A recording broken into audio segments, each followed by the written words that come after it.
if you've been to our webinars before, we usually introduce the fellow speakers at the beginning. There's 2 or 3 of us, but there's about 10 of us today. So I think it will take a long time and we've got a lot to get through. So I won't introduce the HDK team, but I will say hello to Phil. We like to have a guest speaker at these. Last year it was Matt from the AMA. This year we have got Phil Lofthouse he's technical lead at Arts Council working on All In, and we'll be hearing from him later. So I just wanted to mention that to you. Lovely to be here.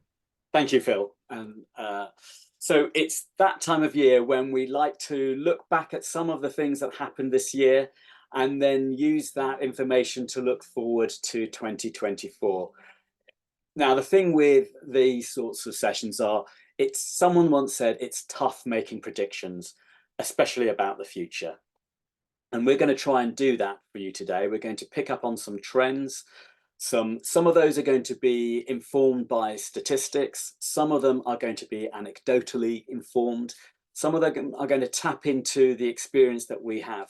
But I guess one of the important things here that maybe distinguishes us from some of the other predictions for 2024 that you'll come across, no doubt, in the next coming few days and weeks, is that we're very much focused on what our clients do and where our clients work, which is from the arts, culture, and heritage sector. So we're going to focus around digital marketing and the things that we think our clients are interested in, what they're going to be thinking about, so that they can use those as tips, as pointers when they're planning their strategies for 2024, whether that's their marketing strategy or their website strategy. So those are the sort of things that we're going to pick on today. But before we do that, I said we're going to look back. So I'm going to look at the poll, share with you the poll results from last year's webinar, where we asked the people who joined us to vote on the things that they thought were going to be most significant for them, or the things that resonated with them. So on the screen, you'll see some of those results. We had the rise of Gen Z using social search. So that's the idea of using TikTok or Instagram to, I guess, what I did a lot last year, search my holidays through them. So that was something that the people in the webinar last year thought was going to be particularly important last year.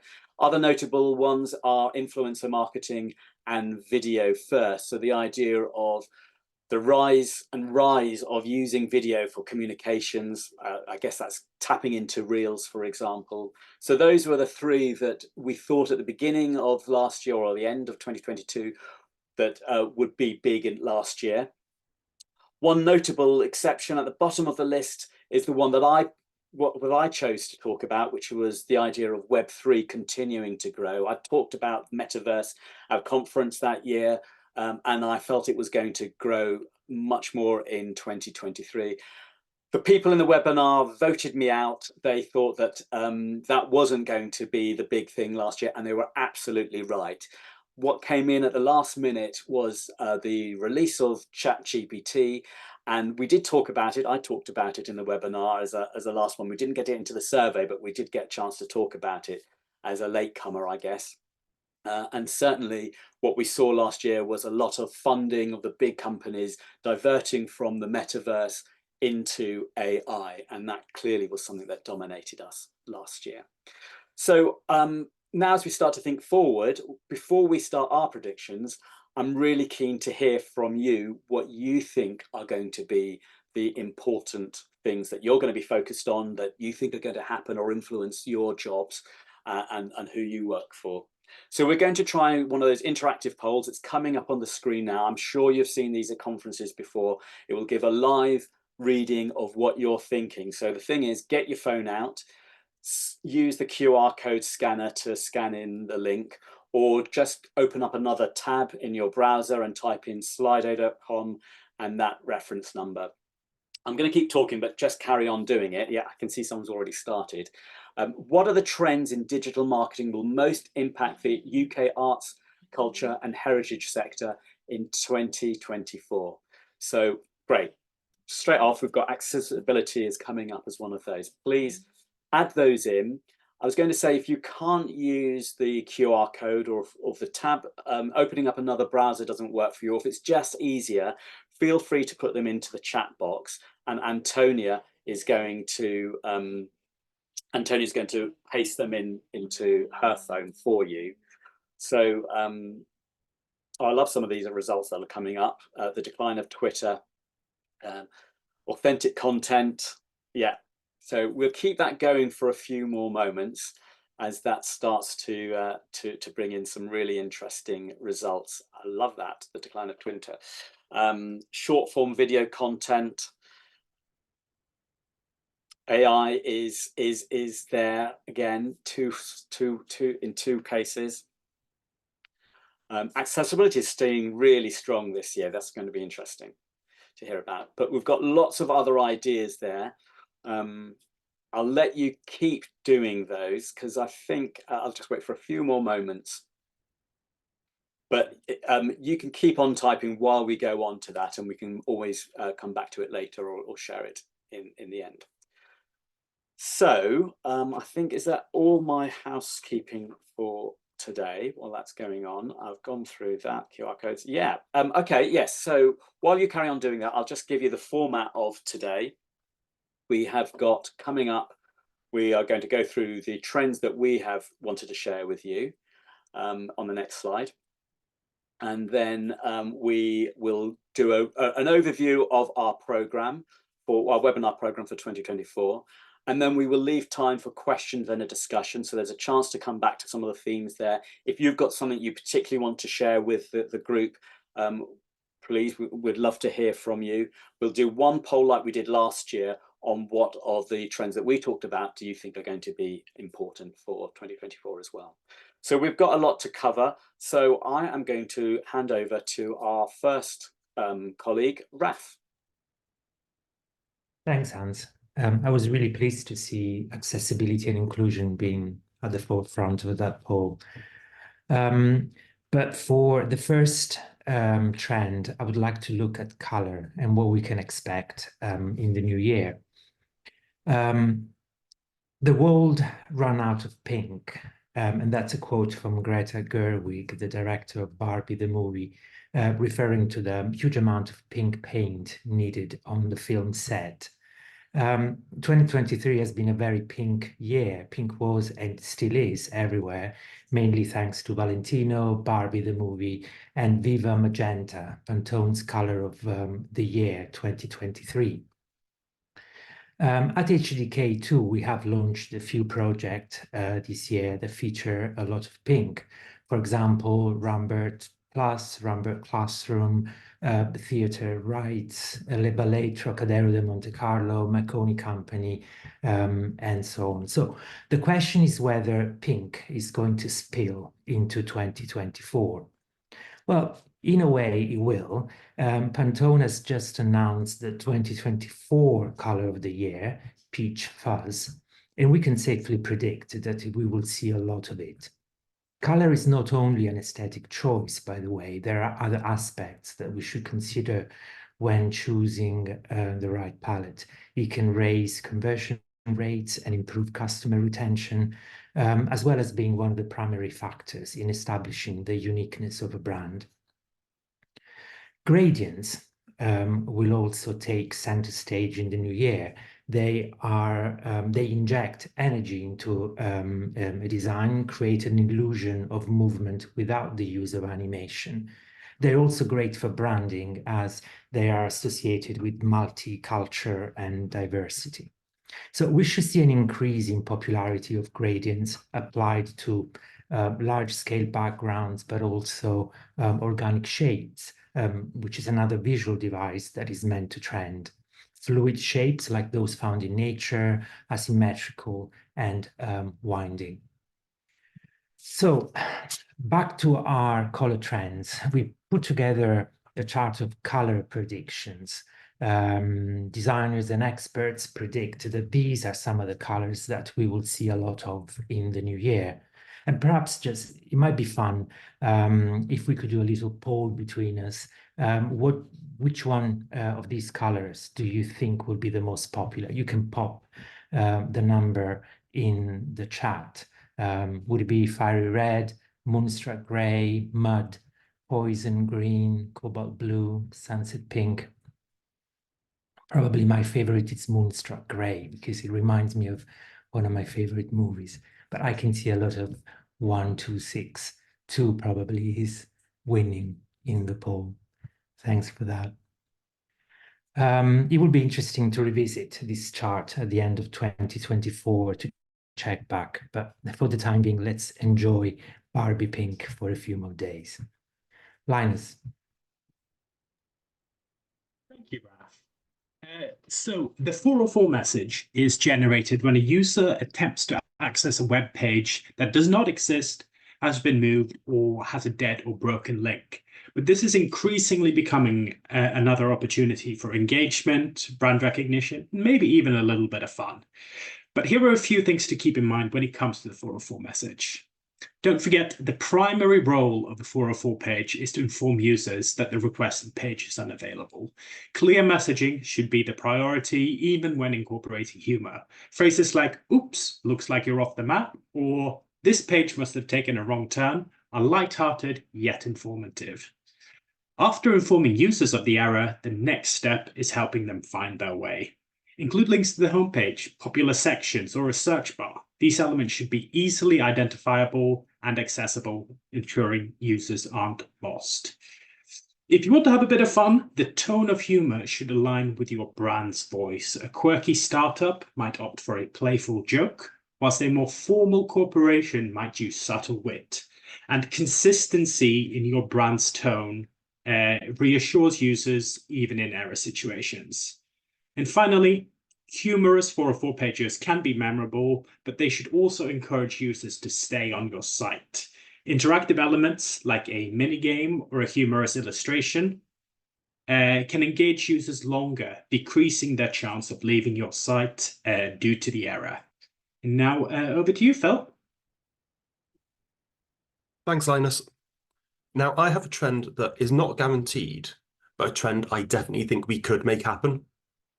Wouldn't it be great if 2024 was the year when accessibility became built in rather than bolted on? The common theory is that adding access onto projects can be difficult, pricey, and a stressful endeavour. But I put it to the room that it's the very act of adding access on at the end, or indeed too late into the project, that creates that experience, rather than the accessibility itself. If you were putting a show on in the theatre, you would never leave your costume or lighting design until the last minute. You start planning for these right from the start of the project. And you'd never go on holiday by choosing a destination, booking your accommodation, but then leaving your travel plans until the week before you depart. Why? Because we know that leaving these things until the last minute is likely to offer us less choice, with worse options for more money. And overall, the experience becomes much more stressful. The same is true here, both for digital access, but also for a whole range of other projects that we need to ensure are accessible. By bringing accessibility into all stages of a project, you can make the experience much less fraught, and ultimately can save time and money in the process. Case in point, this year we've been working with HGK to develop the website for All In, the new UK-wide access scheme, which went live in November. Our translations and interpretations were therefore all happening in the last week of October. But because we'd planned it in advance, we started talking with interpreters and booking time slots in September. They don't need the content at that point, just a rough idea of how much work is involved. This dramatically reduced the stress levels in the weeks directly before launch, whilst also reducing our interpretation costs by around a third, because we had more options available, allowing us to find quality interpreters that were more reasonably priced. So let's make 2024 the year where we make accessibility built in. How? By bringing it into our project kickoffs, our planning and design phases, and by making it a standing item in our regular meetings. And now over to Antonia. Just before we do that, I'm just going to reshare screen so that we make sure we've got sound on. Bear with me a second, Antonia. It will all make sense soon.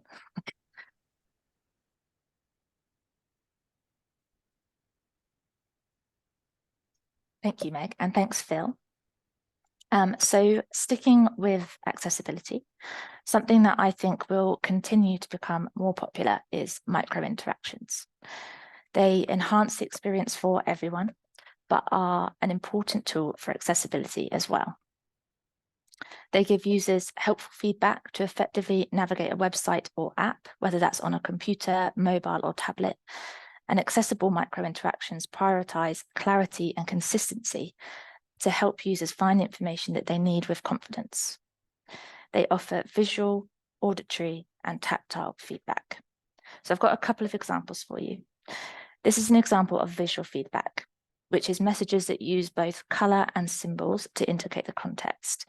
And we use Asana for project management. This isn't one of our projects, but when you tick off a task, you get an exciting celebration with some colorful unicorns and creatures riding unicorns to reinforce that you've done a great job. And it just makes that task even more fun. Another example is using animation for focus states. So for users navigating with keyboard controls, subtle changes in the focus states when tabbing through the website enhances the visibility. This makes it clear whereabouts they're interacting on the interface. As an example, this is the All-In website. You can see as the user is tabbing through the content, there is a highlight to indicate where the user is so that they're clear what they're about to interact with.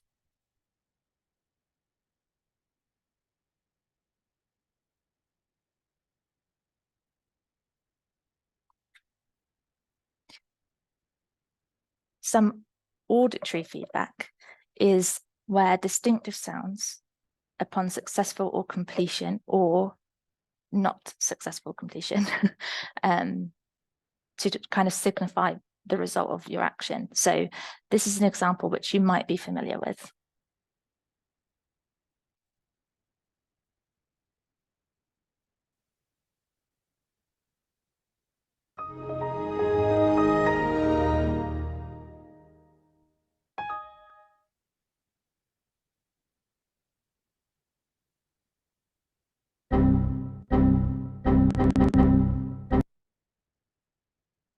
So micro interactions help create an inclusive environment where all users can engage with interfaces confidently and independently.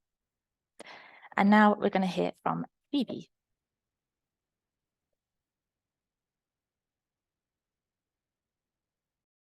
I'm Phoebe, and I am HDK's Client Relationship Manager.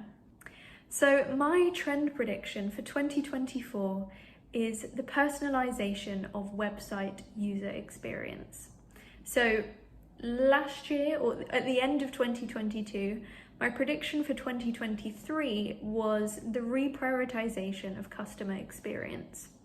And that was because at the time, we were seeing more and more organizations realizing that an easy and enjoyable user experience also resulted in better results when it comes to awareness, engagement, and return on investment.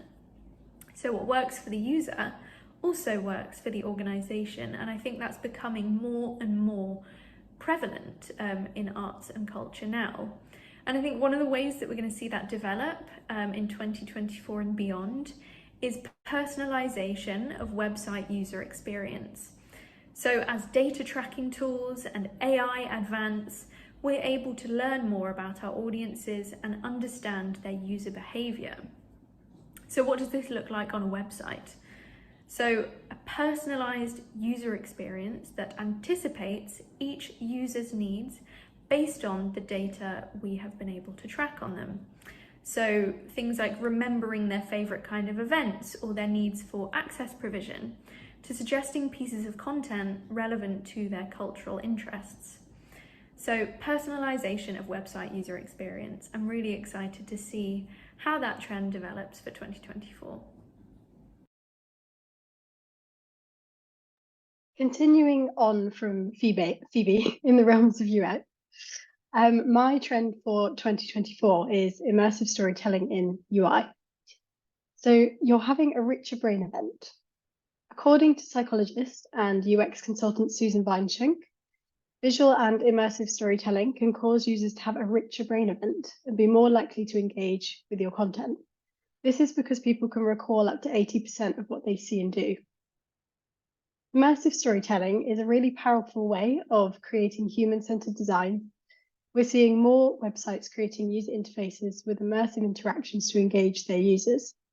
It's typically a sequence of compelling content, either to entertain, educate, or instill an organization's values. It helps to establish the intention of the interaction with the user and also create curiosity, making them want to stay on the website for longer. In UI, storytelling can also be known as scrollytelling, and it's trending. This is where content is displayed in a self-paced sequence during scrolling, and small snippets of content are revealed to the user. The focus is on grounding users by being selective, choosing only the most compelling content and structuring its architecture in a way that's interesting for them to view. The video currently scrolling is outdoor clothing brand Patagonia, who created scrollytelling UI of their brand values on sustainability. The landing page is covered in really striking image tiles of events, values, and bite-sized videos. Storytelling, although typically connecting people with content related to their experiences, can also be displayed in a timeline style that's factual and digestible. The Pudding does this really well. The Pudding is a digital publication that creates visual essays with data by revealing snippets as you scroll down the page. If you've ever wondered if someone's actually rolling on the floor laughing when they text you, this might be the article for you. This is an essay on the evolution of laughing online. As you scroll, bite-sized snippets of information and micro-interactions like this sliding scale appear, which are a really playful way of grounding and engaging the user. I'm definitely a lol, hee hee kind of user, which I'm sure the team can testify to. In your life, which online laugh do you see the most? Feel free to comment in the chat box. Both examples that I've just explained connect the user to their own experiences, which is naturally more engaging. And we expect to see more organizations using this in 2024. There's many ways that this can be achieved. So if you are having a Richer Brain event, learning about this concept, think about how you can streamline and choose the most compelling content you have to offer and display it in a creative and accessible way that's in line with your brand values. And I will now pass you over to Kay.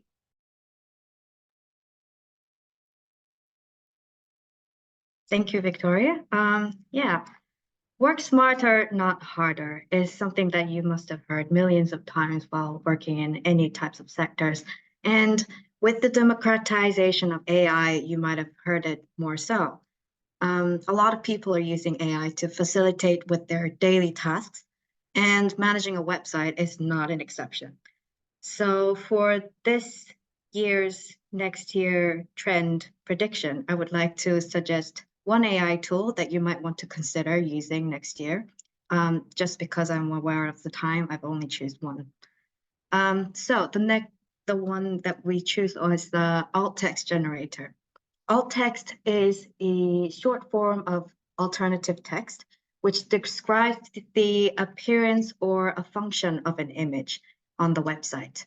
And this can serve a lot of purposes. And one of them could be for when user is using a screen reader so that it can read out what the image is supposed to be. So even if you don't see the website, you can get the idea of what the website is giving, what kind of information the website is giving you. And also, if a web page is failing to load the image, it can also indicate what image this was supposed to be if the image was loaded. It can also help you increase your ranking on SEOs. So this serves a lot of purposes in terms of accessibility and in terms of raising your SEO on your websites. Despite its benefits, it can be a tedious task to go through all of your images and finding an alternative text. And this is one of the examples of an image that might be difficult for you to describe in less than 20 words, for example. And the next slide, we have what the alt text generators suggested me after putting in the image. It's a very short word that it is not giving us a lot of information, but definitely gives us a pointer of what it can be. So after making a little bit of modification, I changed the tone of voice to Christmas because it's December. And then also I added in a little prompt that it's not a doll, but a person dressed up as a corpse bride. And these are the prompts that we got from the alt text generator. And yeah, the generator that we used was called Ahref, which Antonia is going to share with you so that you can take a look. And I will pass it on to Lavita. Thanks, Kay. So continuing on the theme of AI, my trend is about the rise of AI-generated images. Now, this feels a little scary, and an extension of a life of its own coming from the likes of ChatGPT. In reality, AI-generated imagery has been around and has been in use since the 1960s, 40 years before the invention of the iPhone. The arts, culture, and heritage sectors have been adopting the use of AI-generated images in aspects of work, including visitor experiences and audience engagement. For example, in 2016, Tate and Microsoft partnered on a competition for creatives to use AI in an exciting way. This would allow the public to interact with Tate's art collection. The result was a game matching artworks together, creating lookalike pairs. For marketers, the use of AI imagery is likely to be on the rise in 2024. According to a 2023 study by Statista, 73% of marketers in the US and the US said their organizations had used AI tools. Now, whether this be chatbots, AI imagery, they've used several sort of like note-taking AI tools as well. Purely for fun, we played with Canva's DALL-E's integration, which gives you free credits to create images with your Canva subscription. So the prompt that we gave was a painting of a brass band led by a conductor. The band is playing outside, overlooking the ocean. There are rocks and a beach in the background and people in the sea. Which one of these images do you think is AI generated and which do you think is a painting? Pop your answer in the chat.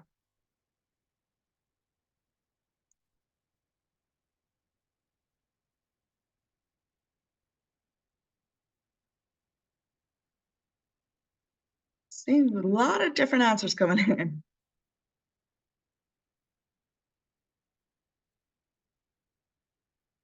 Interesting. So the one on the left is actually the painting. So this is a watercolor painting called Brass Band, Portminster, St. Ives, and by artist Claire White. And the second is the generated image. Now, I can see that the image lines up to the description we gave. Perhaps if we were a little more specific of what we were looking at, we might have gotten something a little more similar to the actual painting. While ethical practice guidelines need to catch up to rapidly evolving technology, the best way to employ AI into your work is to give it a go. Play with the tools internally, test various softwares, and discuss your findings with your colleagues. Think about how you could be using AI-generated images, not only to fill the content gap, but make your content more engaging. I'll now pass you over to Hans.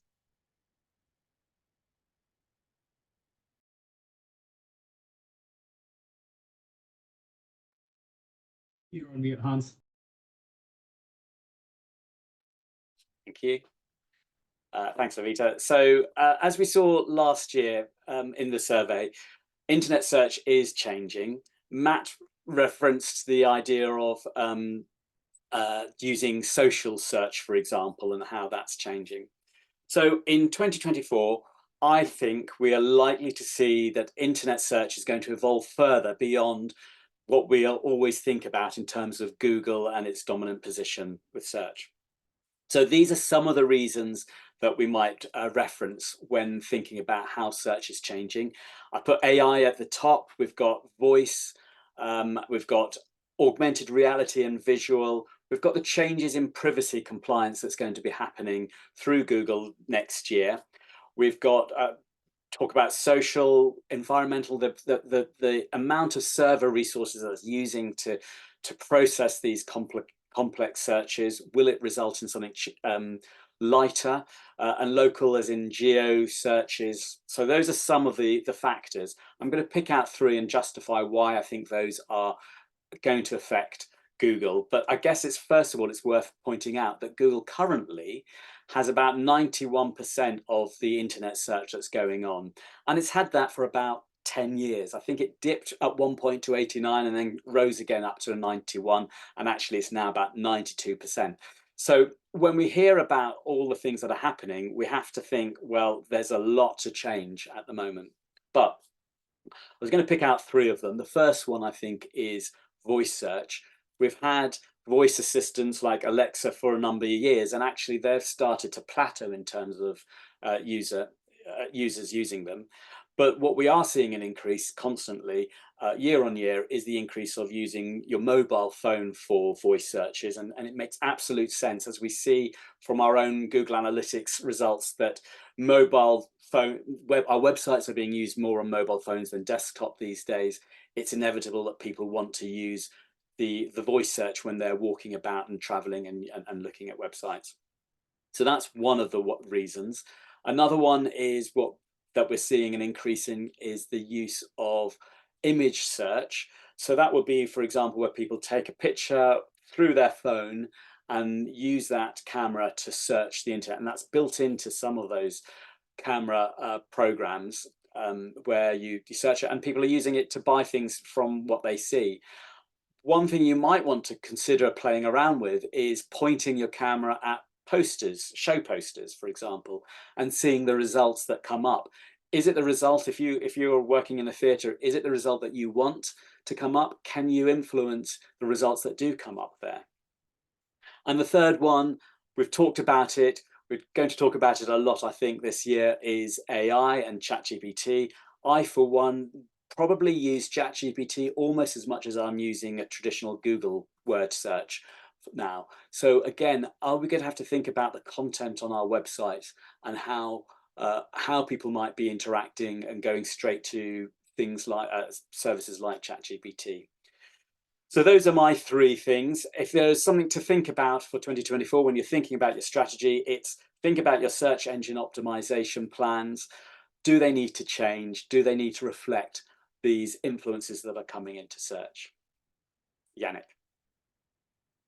Hi, everyone. So number 10, we're almost there. Data-driven decisions. So this year and ongoing, really, we're seeing more and more use of tracking systems and advanced reporting systems. So they've gotten a lot better. They're a lot easier to use, and there's more awareness of the different systems out there. There's also been a good change or big changes in the way that the internet accommodates things like cookies and GDPR updates, which is allowing a lot more information to flow through.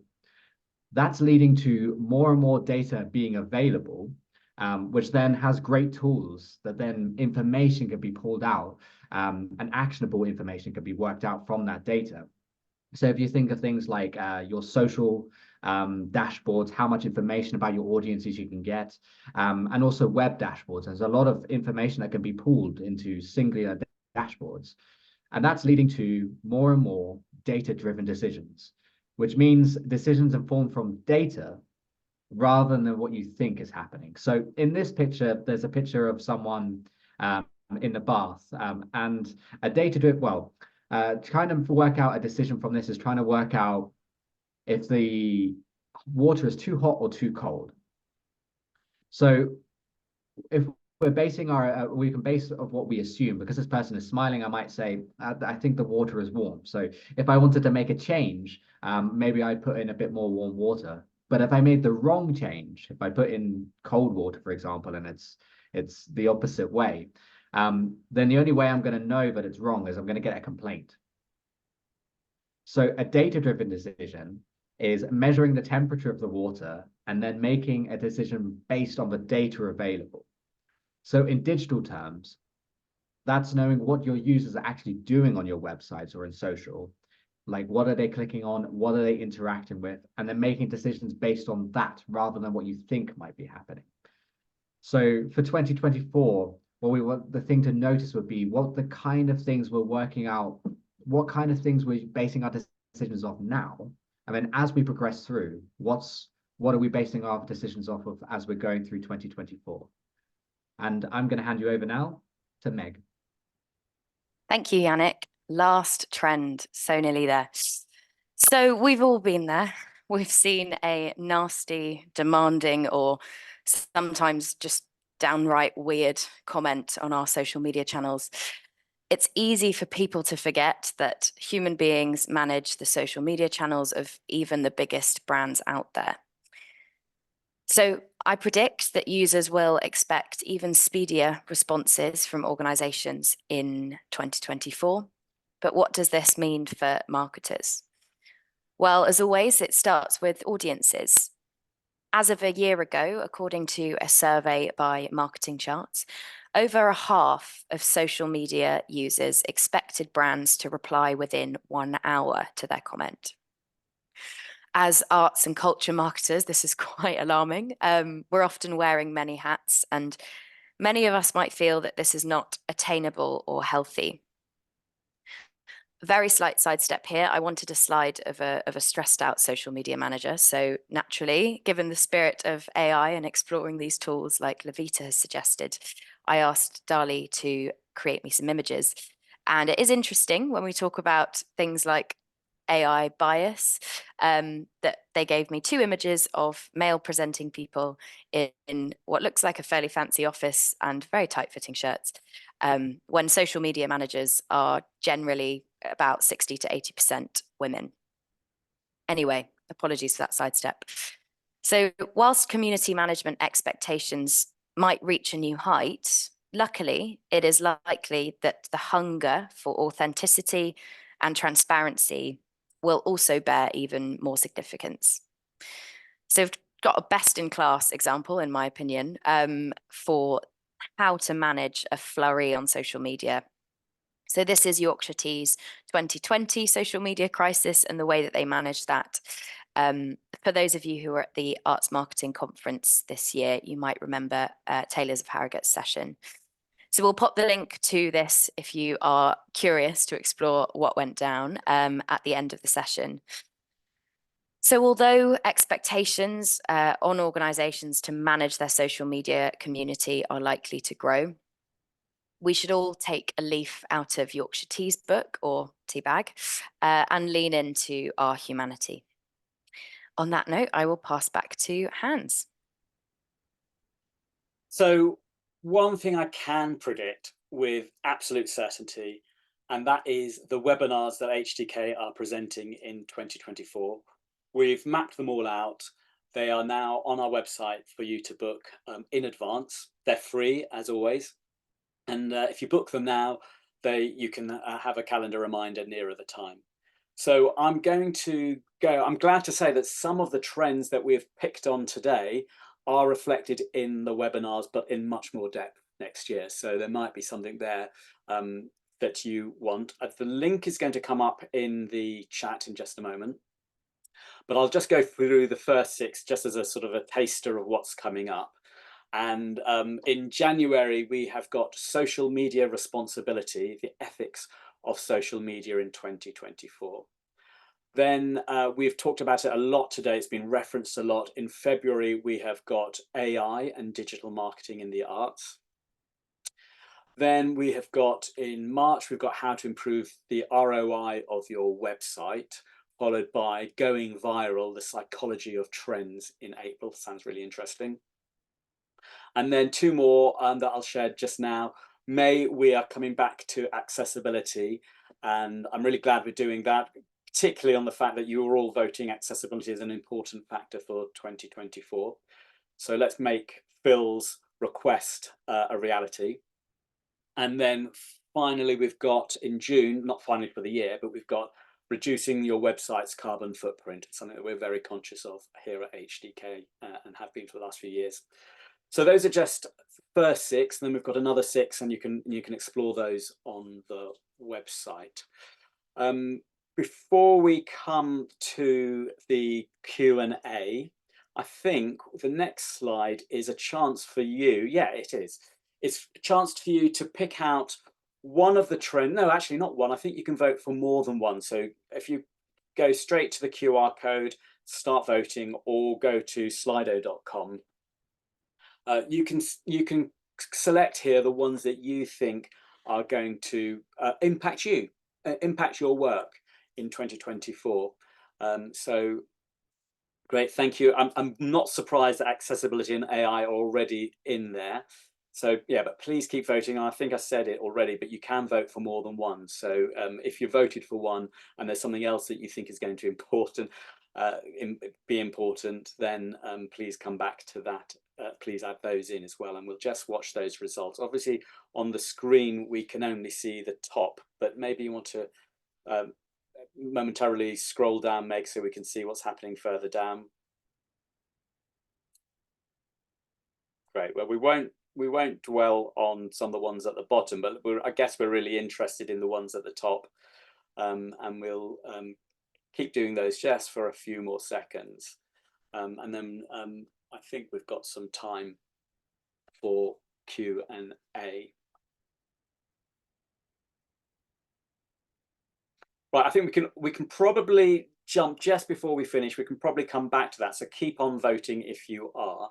I'd like to open up to questions and discussion now. So if you've got something you want to ask, put it in the chat.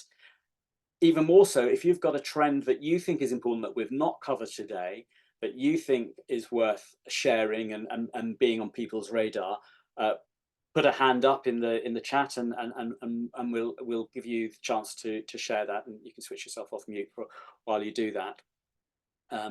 But I'm going to, while you're thinking of questions, while you're thinking of something you might want to share, I think I'll open up the questions with a question for our guest today, for Phil. And my question, Phil, is how can All In help organizations ensure accessibility is built in and not a bolt-on for them? Well, I mean, yes, it is a kind of like a mantra that we want to embed in. So how can we help with that? All In is at the start of its development journey at the moment. So over the next couple of years, we will be providing several new features and tools that the sector can use in order to kind of improve their accessibility. Over the next year, you will see we are creating a set of sector-backed standards that will give practical guidance as to what good accessibility looks like in different areas of audience development. So whether that be customer service, whether that be digital and communications, whether that be commissioning new work into venues, or indeed kind of like building access itself. Combined with that, we'll also be generating a training program. So basically, once we have set some standards, we will also help the sector to meet those standards, or building up to a much more significant tool that we will be building, which is an access scheme where anyone from across the country who has access needs will be able to sign up once and give their access requirements once, and then theatres, museums, arts institutions across the country will be able to kind of use that information without having to ask that question over and over again. So essentially, disabled people will no longer have to repeat themselves every time they go to a new venue. That is very much down the line. That's something that we're expecting we will be developing over the next year, and probably you will hear a lot more about in 2025. However, right at this moment, if people are looking to improve their access, over on All In's website, which I'll share in a moment in the chat, we have started putting together a database of access consultants, access trainers, people who are actually already offering support to our sector. So essentially, if you are wanting to improve your access and you want to find someone to work with to improve your access, on our website, we've already got resources which will guide you to suitable kind of like providers who will be able to help you with different elements of accessibility. Brilliant. Thank you for that, Phil. Right, let's see what other questions we've got here. So one question I think is a clear question about is how can we optimize our websites for AI search? And I don't know if any of the team want to jump in. I can start, but flag up if you want to jump in here. I guess the sorts of things you might want to do to optimize your website for AI and for the search is going to be things like using I guess there's going to be chatbots and virtual assistants. So we can start playing around with those and experimenting with those. I think there is going to be, so I talked about voice search optimization, for example. So that is going to be about structuring the content of your website with snippets, and the voice search, and if you've got Alexa, you'll know the kind of snippets that come out when you do search on it. But it's also maybe using more of a conversational tone, FAQs as well.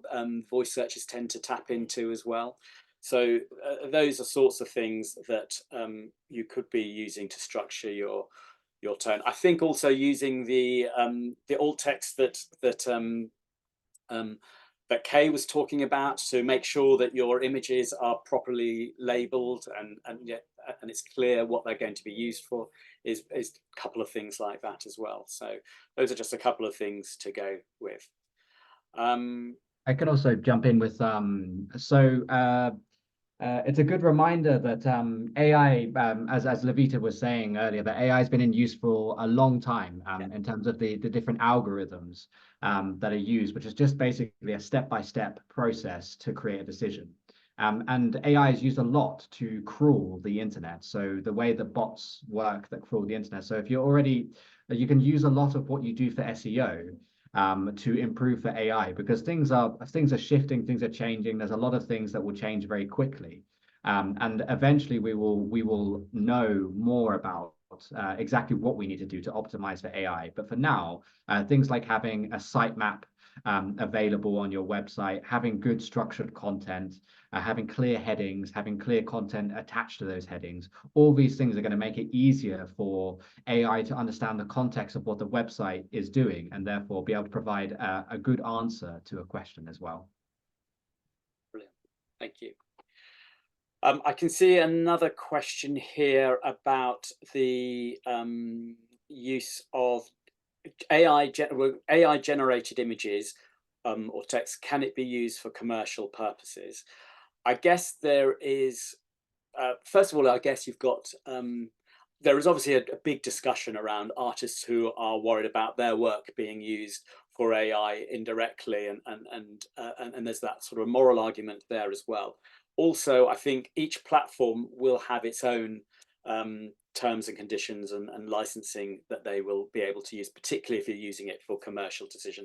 I know I do remember, and I think we quoted this in a webinar last year or this year about I can't remember which ballet company it was in the States who created their poster image for Nutcracker last year using AI. So clearly that was used for commercial purposes.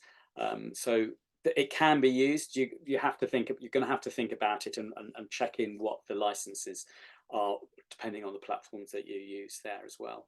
Just to jump in there, Hans, I believe that was San Francisco Ballet Company that you can go and look up. I think the important point here is that regulation and ethics and all of that kind of stuff is kind of doing a catch-up job in terms of how fast this technology has progressed. So that the idea of copyright for AI generated images, I believe if you generate an image using AI, you are free to use it currently. Whether that will change at either a governmental level or with these systems in place, kind of we'll have to keep an eye on. There have been, in the latest iteration of DALL-E, for example, you now aren't able to give in the style of an artist. So if I were to say I would like a painting in the style of Van Gogh, it will reject my request. So that's kind of one of those